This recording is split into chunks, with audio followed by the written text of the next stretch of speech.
ஐயா, நான் செருப்பால் அடிக்க சொன்னது உங்களை இல்லை. தப்பு செய்தவன என்னதான் பண்றது? ஒரு பொம்பளைய கற்பழிக்கிறான், என்ன பண்றது? என்ன பண்ணுவீங்க? அவங்க கொஞ்சுவீங்களா?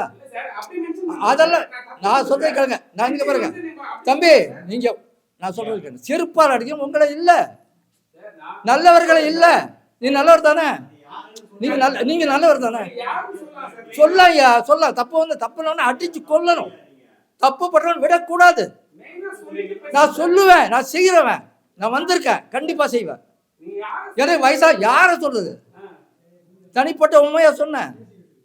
நான் சொல்றது என்னன்னா, இத்தனை பேர் சாகும் போது ஒருத்தர் தப்பு பண்றான்னா அவனை எப்படி வாழ வைக்கிறது? அதான் பின்ன நீங்க புரிஞ்சுக்கணும் ஐயா, நீங்க புரிஞ்சுக்கணும்யா. நான் ஒருத்தர் ஒழுங்கான கேளுங்க.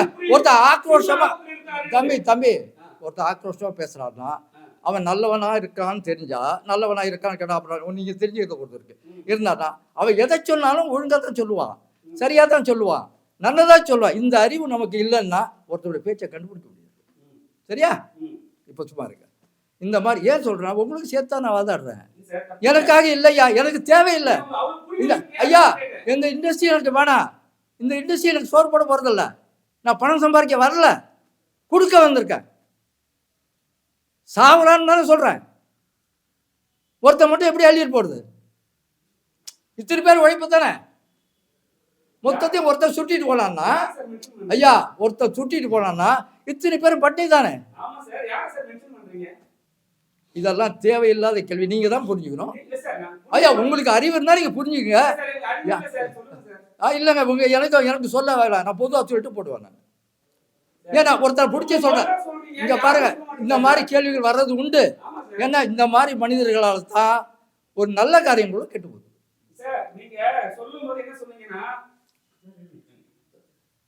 தம்பி நீங்க சுபிட்சமா இருக்கீங்களா? இல்ல விடுங்க அவரே தம்பி, அவரை ஏன்ட்ட விடுங்க, பரவாயில்ல. தம்பி சொல்றேன், நீங்க சுபிட்சமா இருக்கீங்களா? சுபிட்சமா இருக்கீங்களா? சந்தோஷம். நீங்க ஒரு நாள் நல்லா இருந்தா போதும். இத்தனை பேர் பண்ணியா இருக்காங்களே, எத்தனையோ பேர். இப்போ நான் இண்டஸ்ட்ரி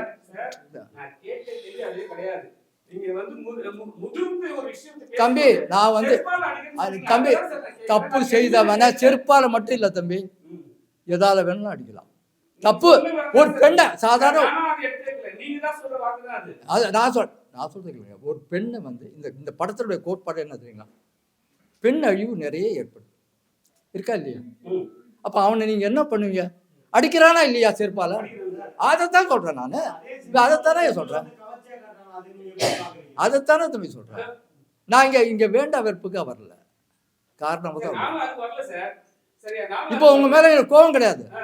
நீங்க கேட்குறீங்க, உங்களுக்கு பட்டது கேட்குறீங்க, அதுக்கு நான் பதில் சொல்லணும். அதான் சொல்றேன். இப்போ ஒருத்தர் செய்துட்டான்னா, தப்பு பண்ணிட்டான் ஒரு பெண்ணு கிட்டான்னா, எத்தனை பேர் ரோட்டில் விட்டு செருப்பால் மட்டும் அடிக்கிறாங்க.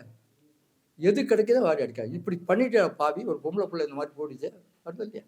நீங்கள் இருந்தாலும் அதான் செய்வீங்க. நீங்கள் அவனை விடுவீங்க.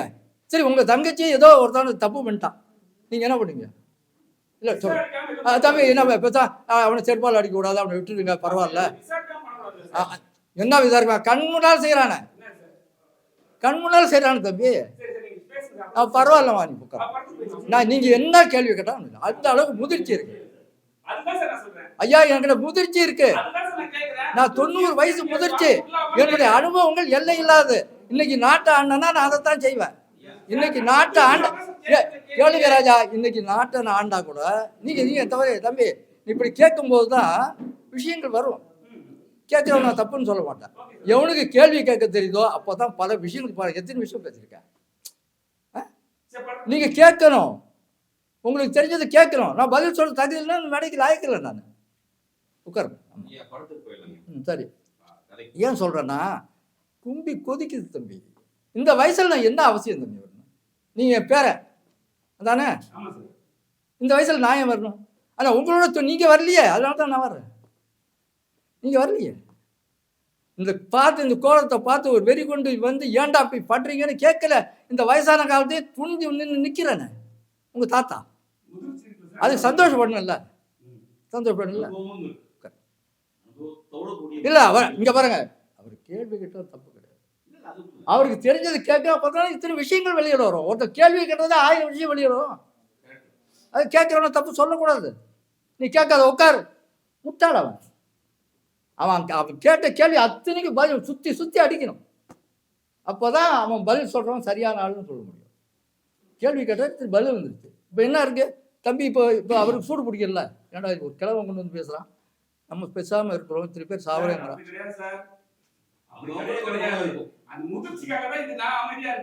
சரி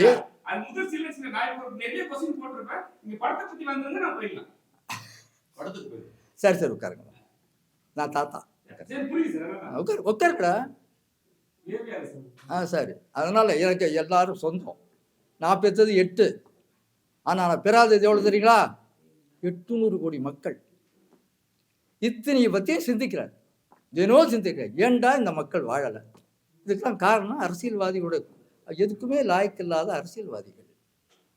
நான் என்ன மாதிரி அரசியல்வாதியை கோர்ட்டை பிச்சை எடுத்தால் எவ்வளோ இருக்க முடியாது. என் நூல்களாக நீங்கள் படிக்கலை, ஒரு கால் கிடைச்சதா படித்து பார்த்தேன். அப்போ உங்களுக்கு உங்களை அறியாமல் உங்கள் நிறமெல்லாம் சூடி அறியிடும். ஆஹா இப்படிலாம் இருக்கான்னு சொல்லி அந்த மாதிரிலாம் இருக்குது. நீங்களும் இந்த மாதிரி விஷயங்களை சிந்திங்க. ஒருத்தர் பட்னியாக கிடக்கிறான்னா ஏன் கிடக்கிறான்? அவனுக்கு சோறு போட்டான். அதாவது ஈகை என்பது இல்லாத போதும் கொடுப்பது, இருப்பதில் கொடுப்பது. ஒரு பிளேட் தான் எனக்கு சாப்பாடுனா எனக்கு மண்ணு இல்லைன்னு சொல்லாத, இருக்கிறத கொஞ்சம் கொடுப்பா. அவன் பாதி ஆர்வம். உங்களுடைய சமுதாய கோபங்கள் எல்லாம் உங்க படத்துல வெளியே வந்துடும். எல்லாம் இப்ப அர்த்தம் போகுது, 1 2 வரப்போகுது. வரப்போகுது. தம்பி சொல்லல, இல்ல தம்பியை வந்து சமாதானப்படுத்த என்னோட கடமை. ரத்தம் இல்லையா?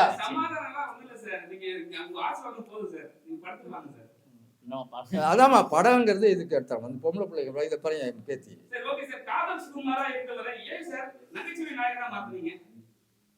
அவருக்குள்ள இருக்க, அவருக்குள்ள நகைச்சுவை இருக்க, அவருக்கு வெளியே, அதாவது தம்பி அவர் வெளியே வர தெரியல, நான் இழுத்து கொண்டு வர்றேன். தப்பா இதை அதாவது 250 படம் நடிச்சேன்னு சொல்ல எனக்கு தெரியல ஐயா. ஒரு பேருன்னு தெரியல, யாருன்னு தெரியல. ஆனா இந்த ஒரு படத்தில் நடிக்கும் போது ஊர்வலம் தெரியும். தெரியுமா இல்லையா? சரியா சொல்லுங்க. அவருக்குள்ள இருக்கு, நகைச்சுவை இருக்கு. இந்த அம்மாக்குள்ள அழகு கொட்டி கிடக்கு. நான் சொல்லக்கூடாது அழகு தரைன்னு சொல்லக்கூடாது. ஆமா இருக்குல்ல.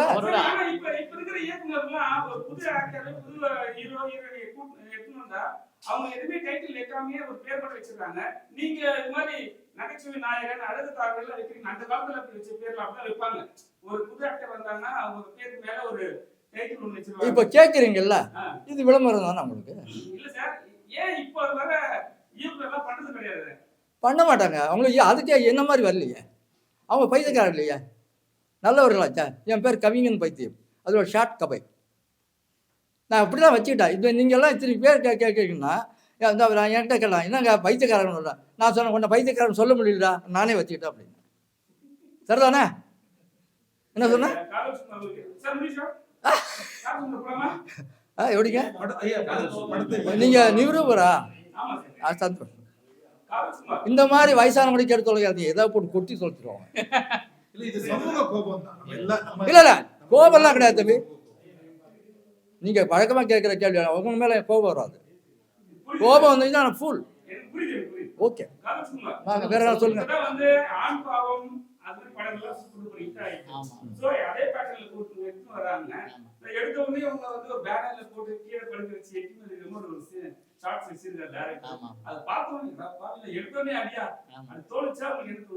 இல்ல இது வந்து ஒரு இயக்குனருடைய எண்ணம். அவர் வந்து நடிகர்கள் வந்து நடிகர் தான். அதாவது ஆக்சுவலாக சொல்லுவாங்க, ஒரு நடிகனுக்கு வந்து என்ன சொன்னாலும் செய்யணும். சொன்னார்த்த பார்த்தீங்களா, நான் எழுதி வச்சிருக்கேன், அதுக்கு எப்படி ஜீவன் வரும், அது நடிகர்கள் மூலமாக வெளியே கொண்டு வரும்போது அது நடக்கும் அப்படின்றாரு இல்லையா. அவருடைய கற்பனையில் என்ன வருதோ அதுக்கு நான் ஒத்துழைச்சி எப்படி எவ்வளோ தூரம் டவுன் டு எர்த்து. உங்களுக்கு தெரியாதா, உலக நாயகன்லாம் கோமனம் கட்டி நடிக்கலையா? ஏன்னா இயக்குனருக்கு தேவைப்பட்டது அவர் அதை செஞ்சார். அதுதான் நடிகன். அதாவது நகைச்சுவை நடிகர்னு கமல் சார் சொல்றாரு அடிக்கடி. நகைச்சுவை நடிகர்னு தனியாக யாரும் கிடையாது, நடிகன் தான். தொடர்ந்து அதையே செஞ்சுட்டு இருக்கும்போது அது நகைச்சுவை நடிகர்னு சொல்லிடுறோம் நம்ம. ஸோ அந்த மாதிரி தான் இந்த படத்தை பொறுத்த வரைக்கும் எவ்வளவு தூரம் நீ வந்து உங்களை வந்து இது பண்ணிக்கிறீங்களோ அதுக்கேற்ற மாதிரி அந்த கேரக்டர் நான் வெளியே கொண்டு வந்துருன்னு சொன்னார். அதனால அதை வந்து இது பண்ணேன். எப்படி இருந்தாலும் எனக்கு வந்து சந்தோஷம் தானே. இனிமே உங்களை எப்படி கூப்பிடலாம்? காதல் சுகுமார் கூப்பிடணுமா? இல்ல நகைச்சுவை நாயகர் சுகுமார் கூப்பிடணுமா? இல்ல நீங்க சுகுமாரனை கூப்பிடுங்க. நகைச்சுவை நாயகன் அவர் வச்ச அடைமொழி தான். அதுக்கு நான் எதுவும் சொல்ல முடியாது. இயக்குனரா அவர் வந்து ஒரு நான் விஷயத்தை அதை வைக்கிறாரு. தெரிஞ்சுக்கிட்டோமா, அதுக்குள்ள இருக்கு. இப்போ உங்க உள்ள என்ன இருக்குன்னு தெரியுது எனக்கு. இல்ல சார், ரிப்போர்ட்டருக்கு இந்த ஸ்டைலில் வந்து கூப்பிடலாம்ல? கேளுமா, ரிப்போர்ட்டருக்கு நீங்க சில பழக்கம் சுகுமாரனே கூப்பிடுங்க. கேளுங்க, ரிப்போர்ட்டருக்கு சில பழக்கங்கள் இருக்கு. கேள்வி கேட்கலன்னா அவர் ரிப்போர்ட்டர் தான் இல்லை. சரியா? அதான் நீங்க கேள்வி கேட்டது நியாயம். ஹீரோயின் நீங்க இந்த படத்துல எடுத்த உடனே வந்து இது மாதிரி ஒரு டைட்டில் ஸ்டார்டிங் உள்ள வரீங்க, வந்த உடனே இது ஒரு டைட்டில் முதல் இரவு கடைசி இரவு. அது டேரக்டர் உங்ககிட்ட கதை சொல்லும்போது என்ன சொன்னாரு, நீங்க என்ன ஃபீல் பண்ணீங்க? அதான் ஒரு ஹஸ்பண்ட் அண்ட் ஒய்ஃபுக்குள்ள அண்டர்ஸ்டாண்டிங் தான் இந்த ஸ்டோரி ஃபுல்லா போயிட்டு இருக்குது. ஒரு நாள்ல எல்லாமே பிரிஞ்சிட முடியுமா? இப்போ நம்ம எப்பவுமே ஒரு நாள்ல ஹஸ்பண்ட் அண்ட் ஒய்ஃப் பிரிய மாட்டாங்கன்னு நான் நம்புறேன். என்னோட ஒரு வியூ பாயிண்ட்ல போய் ஒரு 3 மாசம் 6 மாசம் போட்டேன், ஒரு 10 வருஷம் சேர்ந்து வாழ்ந்தோம். அப்போ கூட அண்டர்ஸ்டாண்டிங் வராம தான் பிரியிறாங்க. ஆனா ஒரு நைட்ல ஏன் பிரியிறாங்க, எதுக்காக பிரியிறாங்க? ஸோ இந்த காலத்துல பொண்ணுங்க என்னதான் எக்ஸ்பெக்ட் பண்றாங்க ஒரு ஹஸ்பண்ட் கிட்ட, இல்ல ஒரு ஹஸ்பண்ட் என்னதான் எக்ஸ்பெக்ட் பண்றாங்க அப்படின்னு ஒரு நைட்ல அதான் கடைசி இரவு அப்படின்னு சொல்லிக்கிறது. கல்யாண வாழ்க்கையை ஒரே நாள்ல எக்ஸ்பீரியன்ஸ் பண்ணி முடிக்கிறது தான் இந்த ஸ்டோரியில அவுட்லைன். இந்த டைட்டில் ஓகே. மேல பாத்தீங்கன்னா உங்க மனைவி அழைத்தர வேண்டாம் போட்டுருக்காங்க. ஆமா, பெண்களுக்கு பெண்களே சப்போர்ட் பண்ணாத மாதிரி இருக்கு. இது எப்படி யோசிக்கிறீங்க? அது நான் சப்போர்ட் பண்ணல. ஏன்னா அது நிறைய பொண்ணுங்க வந்து பார்க்க வேண்டிய ஒரு மூவி மாதிரி தான் இது.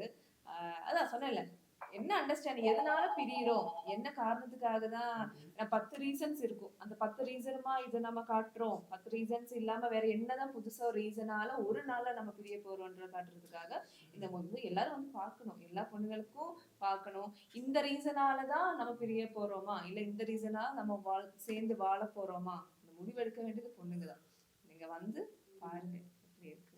ரொம்ப நாளுக்கு அப்புறம் ஹீரோவா நடிக்கிறீங்க. இதுக்கு அடுத்த கட்டத்துல நகைச்சுவா போவீங்களா இல்ல ஹீரோவா போவீங்களா? இல்ல ஐயாவோட அறிவுரையே என்னன்னா, எந்த காலகட்டத்திலுமே நகைச்சுவை அப்படிங்கிற விஷயத்த விட்டுறவே கூடாது. ஏன்னா நம்ம வந்து ஹீரோவா பண்றதுக்குன்னு நிறைய பேர் இருக்காங்க. இங்க வந்து ஹீரோ அப்படிங்கிற ஒரு யாருக்கு சொல்லணும் அப்படின்னு சொன்னா, இது ஒரு கதையோடைய நாயகனா தான் இருக்கேன். ஒழிய ஹீரோ அப்படின்னா முதல் ஷோவில் யாருக்கெல்லாம் தியேட்டர் ஃபுல்லாகுதோ அவங்க மட்டும் தான் ஹீரோ. நான் ஹீரோன்னு எடுத்தோம், நான் ஹீரோலாம் சொல்லிக்க முடியாது. அந்த மாதிரி ஹீரோக்கள் இருக்கிற இடத்துல நாமெல்லாம் ஒரு கதை நாயகர்களாக தான் வந்திருக்கோம். ஒரு கதை மாந்தர்களாக மட்டும்தான் வர்றோம். ஆனால் என்னைக்குமே நீங்கள் நகைச்சுவை விட்டுறக்கூடாது அப்படின்னு சொல்லி தான் அந்த பட்டமே உங்களுக்கு வச்சேன் அப்படின்னு சொன்னார். அதனால இதுதான் நான் என் வேலை, தொழில் நடிக்கிறது. அது எதுவாக தான் நடிப்பேன், அவ்வளோதான். எனது சொந்த பந்தங்களே, நீங்கள் எல்லோரும் எனது இரத்த உறவுகள். சிறையோடு இருக்க நண்பர்களே, நடிகர்களே, எல்லா விதமான டெக்னீஷியன்களே, உங்கள் எல்லோருக்கும் என் மனமார்ந்த சிரம் தாழ்ந்த வணக்கம். நான் வாழ்க்கையில் நிறைய பேசியிருக்கேன், ரொம்ப பேசியிருக்கேன். இனி எனக்கு பேச வேண்டிய சந்தர்ப்பம் இல்லைன்னு தான் நினைக்கிறேன். ஏன்னா என்னை பற்றி பேச வேண்டிய காலம் இது. என் திரைப்படங்களை பற்றி பேச வேண்டிய காலம். அதனால் நான் இந்த கூட்டத்தில் அதிகமாக பேசலைன்னாலும், பொதுவாக நான் கடுமையாக சிந்திக்கிறவன்.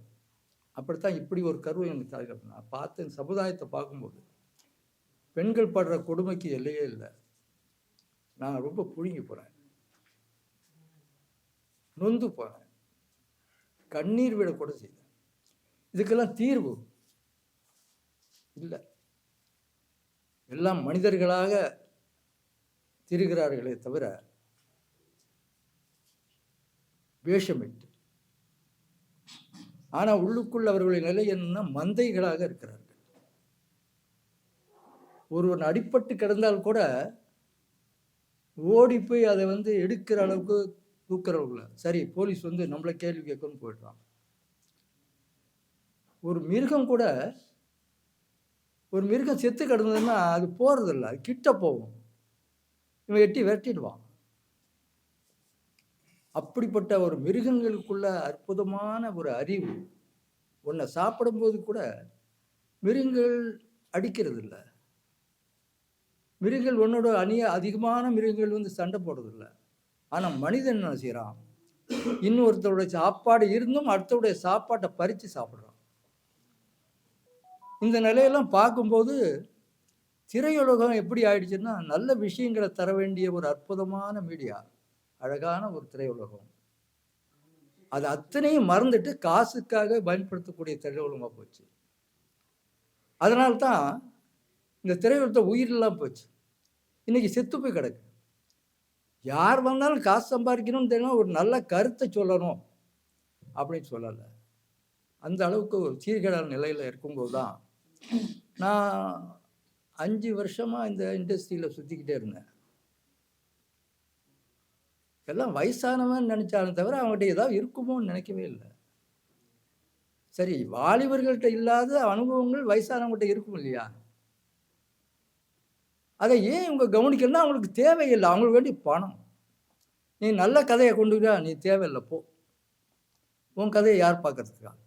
நாங்கள் இருக்கோம். அவர் சொல்கிறது என்னென்னா, நாங்கள் குப்பையாக கதை எழுத தெரியும், நீ என்னையா வயசான காலத்தில் கதை எழுதுவேன் அப்படிங்கிற ஒரு நிலையில தான் நாங்களாம் நிராகரிக்கப்பட்டோம். நான் நிராகரிக்கப்பட்டேன்னு சொல்கிறோம்.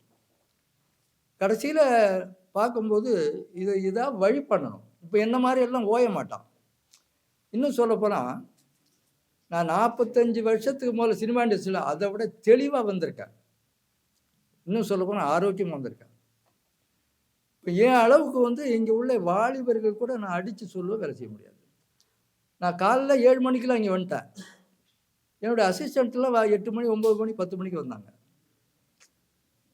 எதை சுமந்துக்கிட்டு, இந்த பையன் சுமந்துக்கிட்டு, என் பேகை சுமந்துக்கிட்டு, ஒரு பெரிய ஒரு பேனர், இந்த பேனர்லாம் சுமந்துக்கிட்டு ஒரு 25 கிலோலேருந்து வரேன் நான். காலைல 5 மணிக்கு எழுந்திரிச்சு பஸ்ஸை பிடிச்சி 1 மணி நேரம் பஸ் இல்லாமல் அப்புறம் இன்னொரு பஸ்ஸை பிடிச்சி அங்கேருந்து இறங்கி இன்னொரு பஸ்ஸை பிடிச்சி வந்து சேர்ந்துட்டானுங்க. அதாவது ஒரு மனிதனுக்கு ஒரு நல்ல குறிக்கோள் வேணும், ஒழுக்கம் வேணும். பஞ்சுவாலிட்டியை ஒருத்தர் கீப்பப் பண்ணலன்னா எந்த நேரத்துலையும் இவன் தடுப்பார் கீழே விடுவான். இன்னைக்கு ரொம்ப பேர் கெட்டு போகிறதுக்கு காரணம் என்னன்னா, இந்த ஒழுக்கம் இல்லாததும் காலத்தால் அவன் அந்த காரியங்களை செய்யாதனால்தான் அந்த இடிபாடில் அவன் அழிஞ்சு போகிற அளவுக்கு இருக்கான். இதெல்லாம் இண்டஸ்ட்ரி, இன்றைக்கே இண்டஸ்ட்ரியில் இங்கே பாருங்க, இண்டஸ்ட்ரின்னு ஒருத்தன் படம் பிடிக்கணும் கூட்டமாக வர்றாங்க. இதுக்கு என்ன அர்த்தம்? வசதி இல்லை, வாய்ப்பு இல்லை, சாப்பாடு இல்லை. வேணா ட்ரெஸ் பண்ணிட்டு வரலாம், நல்லா நீட்டாக என்ன பண்ணுறது, பாதியோட பாதி என்ன மனுஷன்னா மாதிரி ட்ரெஸ் பண்ணிட்டு வரலாம். ஆனால் அவங்களுக்குள்ள உள்ள வேதனைகள் எல்லாம் பிஞ்சு போன ஒரு கந்த துளியோட மோசமாக இருக்கு. இந்த நிலையை நம்ம மாற்றலைன்னா எப்படி சரியாக வரும்? பணத்தை நடிக்கிறான், என்னென்னமோ நடிக்கிறான், பணத்தை அள்ளிட்டு போயிடுறான்.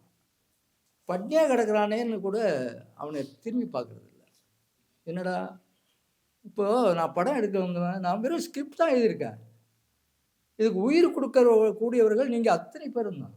இத்தனை பேரும் அதுக்கு உயிர் கொடுக்குறீங்க. நான் ரொம்ப கம்மி. நான் டேபிளில் உட்காந்து தான் எழுதுறேன். எழுதி என்னுடைய கதையை உருவாக்கி நான் கொண்டு வந்துடுறேன். ஆனால் அதுக்கு ஜீவன் இருக்கா? இல்லையே. இத்தனை பேர் இல்லைன்னா நான் எங்கே இருப்பேன்? அந்த கதைக்கு ஜீவன் எது? இதை முதல்ல உணரணும். என்கிட்ட திறமை இருக்குது, நான் பெரிய கீழ்ச்சேருவான்னு சொல்லி வந்தால் சரியாக வராது. இத்தனை பேர் உழைப்பும் சேர்ந்தது தான் ஒரு கதையினுடைய எடுத்துக்காட்டு திரையில் ஓடும். அப்போ செய்தவனுக்கு கூலி தரணும்ல, அவனை கவனிக்கணும்ல, அவன் பட்டியாக கிடக்கக்கூடாதுல்ல. எங்க இந்த இண்டஸ்ட்ரியில் ஒருத்தனை சொல்லுங்க, ஒருத்தனை கையில் நிட்டுங்க, நான் இதுக்காக வந்திருப்பேன் என்ன தவிர நான் இங்கே வந்திருக்கிறதே என்னால் கிடைச்ச சோறு போட்டு தான் வந்திருக்கேன், அள்ளிட்டு போகிறதுக்குல கண்டிப்பாக போக மாட்டேன். எனக்கு பணம் தேவையில்லை. வேறு வேலைக்கு எங்கள் வீட்டில் சாப்பாடு கொடுக்குறாங்க. ஆனால் என்ன நினைக்கிறதுலாம் வயசான காலத்தில் ஏன் அவனுக்கு இந்த பேசாமல் இருக்கிறதும் எல்லா நண்பர்களும் எல்லாம் திட்ட வந்திருக்கேன்னா, நான் எல்லாரையும் போகிற நான் சாப்பிட்டு வாழலாம், மனுஷனா மிருகம் கூட தான் வாழுது. கடவுள் கொடுத்த அறிவை நம்ம பயன்படுத்தி பார்த்தோம்னா இத்தனை பேருக்கு நமக்கு திறமை இருக்குன்னா சோறு போட்டு இப்போ வந்துட்டேன். ஒரு 10 குடும்பங்கள் ஏதோ கொண்டு வந்து நான் கடனை வாங்கணும் உடனே வாங்கணும் பிச்சு கொடுக்குறேன்.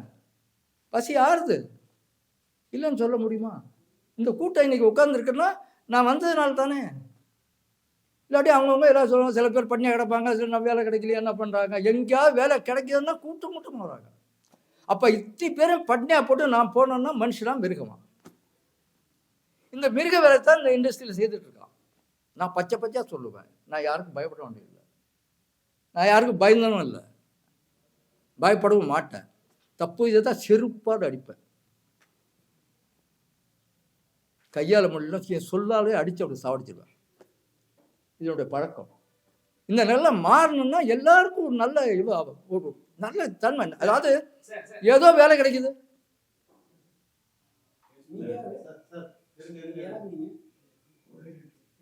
என்ன 90 வயது கடந்து நீங்க அறிவுபூர்வமான விஷயம் எல்லாம் சொல்றீங்க. ஆனா கடைசியா வந்து செருப்பால அடிக்கும்னு சொல்றாரு. இந்த 90 வயசுக்கு மறைக்க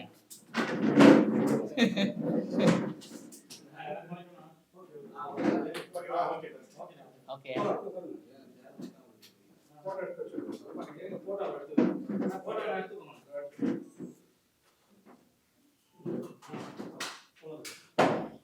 பத்திரிகை மற்றும் ஊடக நண்பர்கள் அனைவருக்கும் என்னுடைய அன்பான வணக்கம்.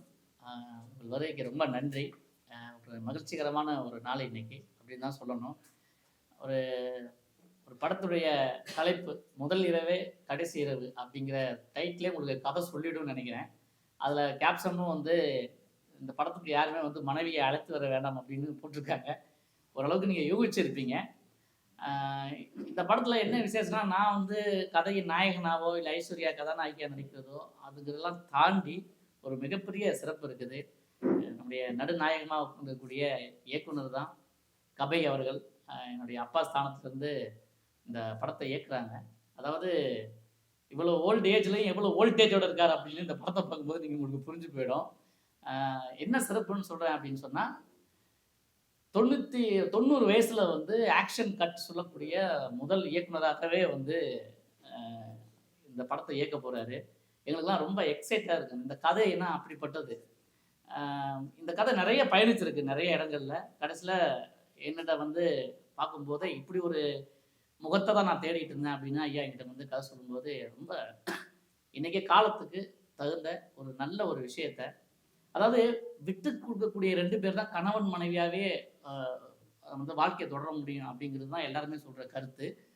அப்படி புரிதல் இல்லாத இடத்துல என்ன நடக்கும், அந்த அந்த முதல் இரவே அவனுக்கு எப்படி இருக்கும் அப்படிங்கிறத ரொம்ப பிரமாதமாக 2 மணி நேரம் வந்து அப்படி இப்படின்னு பார்வை அசைய விடாத அளவுக்கு வந்து ஒரு மிகச்சிறந்த ஒரு திரைக்கதையை உருவாக்கி இந்த படத்தை உருவாக்கியிருக்காங்க.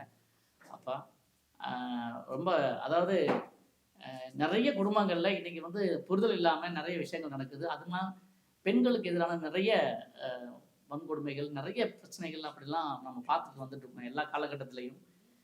எல்லாருமே வந்து என்னதான் அது வந்து அறிவுரையாக சொன்னாலோ சட்டம் போட்டு அதை தடுத்தாலோ அவங்களுக்கு எதிரான கொடுமைகள் வந்து இன்றைக்கி நிறைய நடந்துட்டுருக்கு. அதெல்லாம் வந்து இத்தனை வருஷம் அனுபவத்தில் அவர் வந்து பார்த்து வசனங்களாக எழுதி ஒரு 2 பேர் நடக்கக்கூடிய வாழ்க்கை சொல்ல முடியாது ஒரு போர், ஒரு அறைக்குள்ளே நடக்கிற ஒரு போரை வந்து மக்கள் வந்து எப்படி போரடிக்காமல் பார்க்க முடியும் அப்படிங்கிறத ரொம்ப தெளிவான வசனங்களோட ரொம்ப அசரடிக்கிற மாதிரி நிறைய விஷயங்களை இந்த படத்தில் அவர் வச்சுருக்காரு. ஒட்டுமொத்தமாக சொல்லப்போனால் ஒரு குடும்பத்தோடு உட்காந்து எல்லாருமே பார்க்கக்கூடிய படங்கள் வர்றது மிக அரிதாகிவிட்ட இந்த காலகட்டத்தில் எல்லாருமே சிறுவர்கள் முதல் பெரியவங்க வரைக்கும் பார்க்கக்கூடிய ஒரு நல்ல ஜனரஞ்சகமான ஒரு படம் தான் இந்த முதலிரவே கடைசி இரவு அப்படிங்கிற படம். நீங்கள் திரையில் பார்க்கும்போது அதை நான் சொல்கிறது எந்த அளவுக்கு உண்மை அப்படிங்கிறத நீங்கள் உணர்வீங்க. இந்த படத்தில் பணிபுரியக்கூடிய அனைத்து தொழில்நுட்ப கலைஞர்களுக்கும் என்னுடைய வாழ்த்துக்கள் தெரிவிச்சுக்கிறேன். மகிழ்ச்சியான ஒரு இன்னொரு செய்தி என்ன அப்படின்னு சொன்னால், இசைஞானி அப்படின்னாலே நமக்கு வந்து தமிழ் சினிமாவில் தவிர்த்துட்டு பார்க்க முடியாத ஒரு நபர். அவருடைய குடும்பத்திலேருந்து ஒருத்தர் வந்து இசையமைப்பாளராக வந்து நமக்கு வந்து சார் வந்து இசையமைச்சிருக்காரு. இந்த படம் வந்து இதில் என்ன இருக்கும் அந்த படத்தில் அப்படின்னு சொன்னால், ஆக்ஷனுக்கும் பஞ்சம் இருக்காது, சண்டை காட்சியும் இருக்குது, பாடல் காட்சியும் இருக்குது, எல்லாருமே ரசிக்கக்கூடிய மாதிரியான ஒரு நல்ல வசனம் உள்ள படமாக இது வந்திருக்குது. இன்னொரு விஷயம் என்ன சொல்லணும் அப்படின்னு சொன்னால், இன்றைக்கி வந்து சோஷியல் மீடியாக்கள்லேயும் சரி பத்திரிகை துறையிலையும் சரி என்ன பண்ணுறாங்க அப்படின்னு சொன்னால், பெண்களை வந்து ஒரு போகப் பொருளாக மட்டும்தான் பார்க்குறோம் அப்படிங்கிற ஒரு ஒரு பார்வையை வந்து ஏற்படுத்தியிருக்கிற இந்த சூழ்நிலையில் இந்த படம் ஒரு புரட்சிகரமான ஒரு படமாக அமையும் அப்படிங்கிறது மட்டும் நான் சொல்லிக்க முடியும். மொத்தமாக இந்த படக்குழு அனைவருக்கும் என்னுடைய வாழ்த்துல தெரிவிச்சுக்கிறேன். முக்கியமாக இந்த இப்படி ஒரு அருமையான வாய்ப்பை எனக்கு ஏற்படுத்தி கொடுத்த கபை அண்ணன் இயக்குநர்களுக்கு என்னுடைய அன்பான நன்றி தெரிவிச்சுக்கிறேன். இந்த படத்துக்கு வந்து தயாரிப்பு செய்ய போகும் நம்முடைய வீடவை பால் சார் அவருக்கு என்னுடைய நன்றியை தெரிவிச்சுக்கிறேன். இந்த படத்துடைய பிஆர்ஓ சித்திக் அவர்கள் வந்து ரொம்ப அழகாக அந்த ஒருங்கிணைச்சிருக்காங்க அந்த விஷயத்த. ஸோ மீதி வந்து வெண்திரையில் காண்க அப்படின்னு என்னுடைய உரையை முடிச்சுக்கிறேன். நன்றி, வணக்கம். நன்றி. அழகு தாரகை ஐஸ்வர்யான்னு சொல்லுவோம். ஏன்னா டைட்டில் தான் அழகு தாரகை ஐஸ்வர்யாவை பேசும்படியா அனுப்பிக்கிட்டு வந்து எல்லாருக்கும் ரொம்ப நன்றி. நம்ம கதை எப்படின்னா சார் சொன்ன மாதிரி தான். நம்ம கதை எப்படின்னா சார் சொன்ன மாதிரி ஒரு ஹஸ்பண்ட் அண்ட் ஒய்ஃபுக்கு இடையில என்ன நடக்குது அப்படின்றது ஒரு நைட்ல முடியக்கூடிய ஒரு கதை. டைட்டில் சொன்ன மாதிரி முதல் இரவு கடைசி அந்த மாதிரி. So very interesting. ஆக்சுவலாக இன்னைக்கு நடக்கிற காலகட்டத்தில் ஒரு ஹஸ்பண்ட் அண்ட் ஒய்ஃபு பல நாட்கள் வாழ்ந்து பல வருஷங்களாக வாழ்ந்து புரிஞ்சும் அடிச்சு பிரிஞ்சு போகிறாங்க. ஆனால் ஒரு நைட்டில் எப்படி இது நடக்குது அப்படின்றத காட்டுறதா நம்ம movie. So first of all எனக்கு இந்த வாய்ப்பு தந்த நல்ல ஒரு வாய்ப்புக்கு அபய் சாருக்கு ரொம்ப நன்றி. சொல்லப்போனால் இந்த காலகட்டத்தில் நம்ம கல்யாணம் எதுக்கு என்றதை யோசிக்கிறதுக்கு இந்த மூவி வந்து ரொம்ப ஹெல்ப்ஃபுல்லாக ஆகும்னு நான் நினைக்கிறேன். ஏன்னா ஒரு 10% நல்லா ஆகுதுன்னா 90% வந்துட்டு அது வேண்டாம் அப்படி ஒரு தோட்லே போகுது. ஸோ 2 மணி நேரம் எதுக்கு உங்கள் ஒய்ஃபை கூப்பிட்டு வர வேண்டாம் அப்படின்னு காட்டுறதுக்காக இந்த மூவிக்கு அவ்வளோ பெரிய சேலஞ்சிங் இருக்குது. ஸோ 2 மணி நேரம் அவ்வளோ ஒரு எக்ஸைட்மெண்ட்டாக நீங்கள் பார்ப்பீங்க. So thank you so much. அடுத்தபடியாக இசையமைப்பாளர் திரு ரவி ராஜா பத்திரிகை துறை மீடியா நண்பர்களுக்கு என்னுடைய பணிவான வணக்கம். முதல்ல இந்த படம் வந்து இந்த படம் ஆக்சுவலாக இந்த வாய்ப்பு வந்து பால் சார் அவர் பத்திரிகை துறை அவர் மூலமாக கபை சார்கிட்ட ஒரு அறிமுகம் கிடைத்து எனக்கு கிடைச்ச வாய்ப்பு. என் வீட்டு கதவை தட்டிய சந்தர்ப்பம் தான். நம்ம தான் தேடி சான்ஸ் தேடி போவோம், ஆனால் இது தேடி வந்த வாய்ப்பு இது. அதுக்கு முதல்ல வந்து அவங்க 2 பேருக்கும் கபை அவர்களுக்கும் இயக்குனர் அவர்களுக்கும் தயாரிப்பாளர்களுக்கும் பால் சாருக்கும் என்னோட நன்றியை தெரிவிச்சுக்கிறேன். நம்ம கதை சொல்லும்போது ஒரு சின்ன நாட்டை தான் சொன்னார், ரொம்ப அருமையாக இருந்தது. பெண்ணினுடைய போராட்டம்ங்கிறது ஒரு மிக நீண்ட நெடிய போராட்டம். இன்னை வரைக்கும் போராட்டம் போய்கிட்டே இருக்கு. ஆண் ரொம்ப சௌக்கியமாக வாழ்ந்துருவான், பெண் இன்னைக்கு வரைக்கும் போராடிக்கிட்டு தான் இருக்கா அப்படிங்கிற மாதிரி ஒரு அமைப்பு தான் இது.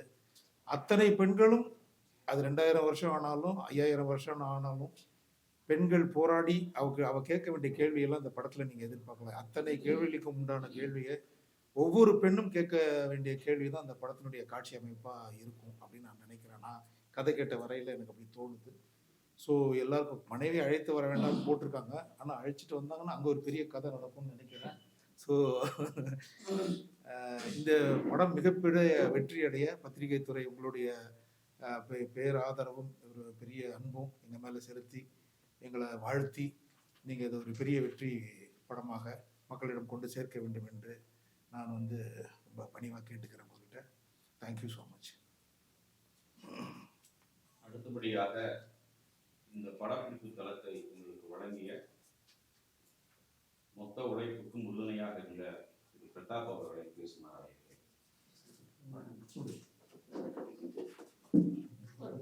படத்தினுடைய துவக்க விழா வந்திருக்கீங்க.